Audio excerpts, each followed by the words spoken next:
साबिर काबलीवाला साहब हैं। इनसे जानने की कोशिश करेंगे कि आने वाले विधानसभा चुनाव के लिए पार्टी की क्या तैयारी है, आने वाले चुनाव में ऑल इंडिया मजलिस इत्तेहादुल मुस्लिमीन कितनी सीटों पर चुनाव लड़ेगी। साथ ही असदुद्दीन ओवैसी जहां जहां जाते हैं तो हमेशा से इल्जाम लगता है कि ये बीजेपी को फायदा पहुंचाने आए हैं, बीजेपी को सपोर्ट करने आए हैं। तो यहाँ पर इस जो बात है इसको कैसे जो है टैकल ऑल इंडिया मजलिस इत्तेहादुल मुस्लिमीन करेगी, उस पर बात करेंगे। सर, क्या तैयारियां हैं आगामी चुनाव के लिए आप लोगों की? हमने तैयारी 1.5 साल पहले की थी। 1.5 साल यहाँ पर काउंसलर के चुनाव आए थे और जब यहाँ पर पार्टी आई थी 24 दिन के अंदर हमने पार्टी रजिस्ट्रेशन भी करवाई और कॉर्पोरेशन का चुनाव भी लड़ा। उसमें 26 सीट हम लोग जीता के लाए थे। आज 1.5 साल के अंदर हम पूरा गुजरात के अंदर अपना संगठन जो है पूरा मजबूती से बना लिया है। अब हम चुनाव की तैयारी में उतर चुके हैं। कितने सीटों पर आप कैंडिडेट उतार रहे हैं? हम ज़्यादा से ज़्यादा सीटें लड़ाएंगे यहाँ पर और कुछ समय में हम लोग कुछ सीटें डिक्लेयर करते जाएंगे। अच्छा, जिस तरीके से आप पहली बार चुनाव लड़ रहे हैं, यहाँ पर आम आदमी पार्टी भी चुनाव पहली बार ही लड़ रही है, मगर जो बीजेपी की बी टीम या बीजेपी को फायदा पहुंचाने वाली बात आपके साथ ज़्यादा की जा रही है, क्या समझते हैं इस पर? सीधी बात है, आपको बोलेंगे जो वोट जो है कांग्रेस के वोट टूट रहे हैं और मुस्लिम, दलित और आदिवासी के वोट जितने भी हैं आज तक कांग्रेस के अंदर जाते थे, वो वोट बैंक उनकी टूट रही है और वोट बैंक हमारी साइड आ रही है। वो लोग बोलेंगे कि बेटी तो यहाँ पर आप भी जानते, सभी जानते, 27 साल से हम तो यहाँ पर थे, हम तो 1.5 साल हुए, 27 साल से आज बीजेपी यहाँ पर सत्ता पर है। जब कॉम्पिटिटिव था, कांग्रेस और बीजेपी दोनों एक ही है। कांग्रेस क्या करती है, जब विधानसभा को जब चुनाव आता है, बीजेपी कांग्रेस के अंदर कुछ अपने नुमाइंदे रख देती है, फिर चुनाव बच जाता, जब जरूरत पड़ती है एकदम उठाकर लोग ले जाते हैं। और आज तक दलित, मुस्लिम, आदिवासी के वोट जितने भी है उसका दुरुपयोग किया है और वोट लेकर उनका कोई फायदा किया नहीं।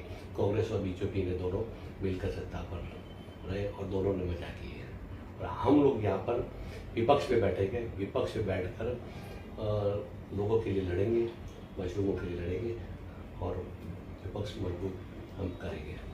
किन किन मुद्दों पे आप चुनाव लड़ने वाले हैं? एक तो सबसे पहले एजुकेशन है, बेकारी है, गरीबी है, रोजी है नहीं बिल्कुल। 2002 अपने ये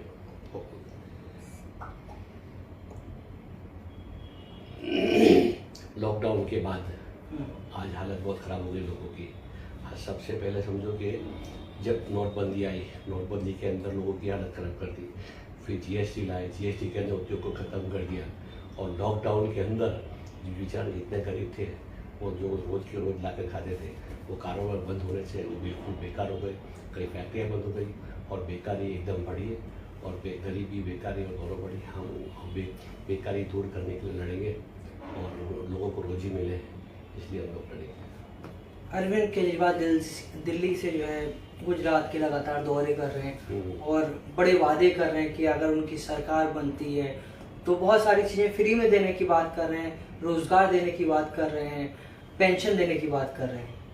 क्या फ्री में देंगे? वो लाइट की बात कर रहे थे, कई मंथ में लाइट तो उन्होंने फ्री देने का बिल्कुल बंद कर दिया। अब लाइट तो वहाँ फ्री में मिलती नहीं और 300 यूनिट फ्री में दे रहे थे। 300 यूनिट के अंदर कितनी लाइट चलती है?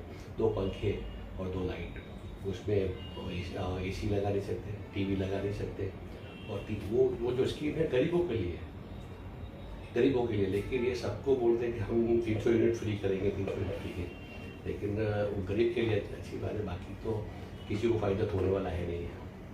अच्छा, कल ही कांग्रेस के प्रवक्ता ने एक स्टेटमेंट जारी किया। उन्होंने कहा कि लगातार केजरीवाल गुजरात के दौरे पर हैं, गुजरात में जाके वोट मांग रहे हैं, मगर बिल्किस बानो का जो मामला है उस पर उनकी ज़बान नहीं खुली है। उन्होंने यहाँ तक कह दिया कि आरएसएस का छोटा रिचार्ज अरविंद केजरीवाल और उनकी पार्टी को कहा है। आप क्या समझते हैं? उन्होंने सही कहा, उन्होंने आरएसएस का रिचार्ज कहा। आरएसएस कौन है? सबसे पहले आरएसएस कांग्रेस है। आरएसएस को पैदा किसने किया? कांग्रेस ने। और उसके बाद इसका दूसरा पार्ट जो है बीजेपी, अब तीसरा पार्ट जो है आप पार्टी आई है। ये तीनों एक ही जगह से आए हुए और इनका तीनों का एजेंडा भी एक है और देश का कोई भला करने वाले नहीं है। और ये देश को तोड़ने में लगे और देश को तोड़ डालेंगे।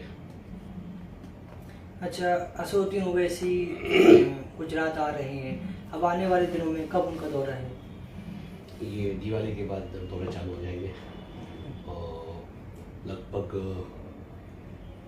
20 दिन के बाद चुनाव डिक्लेयर हो जाएगा। उसके बाद कंटिन्यूस दौरे लेंगे यहाँ पर और एक मीटिंग करेंगे यहाँ पर और काफ़ी टाइम पर यहाँ पर रुकेंगे। शुक्रिया। तो ये साबिर काबली वाला साहब थे जो गुजरात प्रेसिडेंट है।